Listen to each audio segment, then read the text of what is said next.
Në rreshtin e parë, ju lutem. Zonja këtu. Vajza, okay. Më ndihmoni dhe me një mikrofon tjetër në rreshtin e parë. Po, përshëndetje. Unë jam Eva Baçi, vi nga Bologna. Kam ikur që studente 27. Të lutem dhe një herë emrin? Eva Baçi. Eva, nga? Nga Bologna. Bologna, mrekulli. Jetoj për 27 vitesh në Bolognë. Kam ikur që studente, pastaj mbarova dhe ngel atje. Dëshira e madhe, dëshira për të kthyer në Shqipëri është shumë e madhe. Ndaj dhe marrim pjesë në samite, sepse presim gjithmonë një dritare të hapur nga toka mëm për të kthyer, që të futemi, të na hapi derën. Atëre, trama e këtij samiti është shkruar shumë bukur. Si ai regjizori që shkruan tramën shumë të bukur, dëgjojmë narrativa, po mungojnë aktorët kryesorë që është diaspora. Ky është samiti diasporës. Dhe mendoj se përveç hapjes, që fjala detyrimisht duhet t'u jepet ministrave, kryeministrit, presidentit, aktorët kryesorë jemi ne.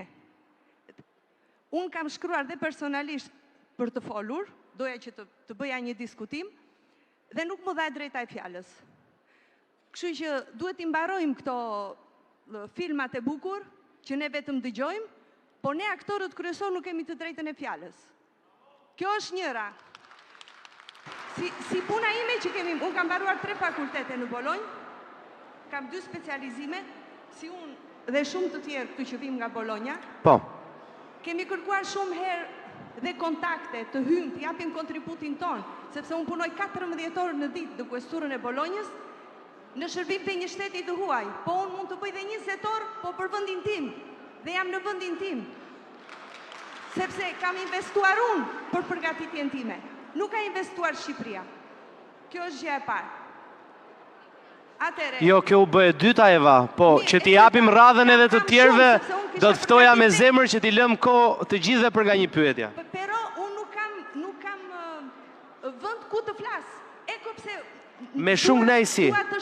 Absolutisht, patjetër. Për ndryshe ne ngelemi vetëm numra. Unë nuk bëj biletën të vi që andej këtu për të qenë thjesht një numër që mora pjesë. Nuk funksionon kështu. Unë kam ngel shumë keq dje kur u dhanë çmimet.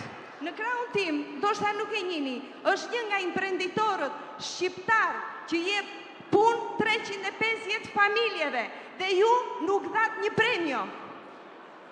Është një person që është bërë vetëm, e ka filluar nga zero, Astrid Poti. Dhe nuk pash të paktën t'i përmendej emri.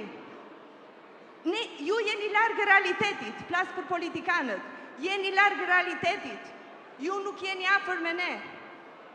Zotrin do marrë unë përsi për t'aftojnë program për historinë e ti suksesit. Shiko, ai nuk ka nevojë të jetë i njohur sepse realitetin ne ku jetojmë, ne dim kush na përfaqësojnë, ne dim kush është në shërbim të komunitetit, ne dim atë që bën secili prej nesh, po jemi pa përkraje.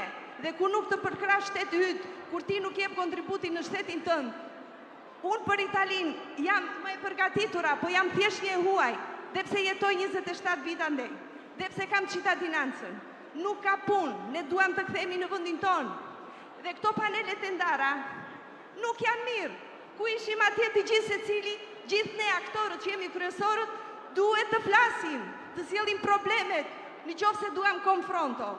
Jo që unë vi këtu, vetëm dëgjoj politikanët. Narrativa është shumë e bukur, po ju nuk e keni idenë çfarë do të thotë sakrifica, çfarë do të thotë të mbarosh shkollën andej, ku ne kemi punuar 14 orë ditë dhe gjithë natë venim në biblioteka duke studiuar, pasi përkraje dhe pasi ndihmë.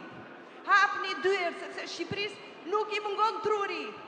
Keni mbyllur dyert të gjithë personave që janë të përgatitur. Eva, të falenderoj shumë për fjalën tënde. Kam edhe shumë gjëra të tjera, po të vjen punësia, unë diskutimin e kisha përgatitur.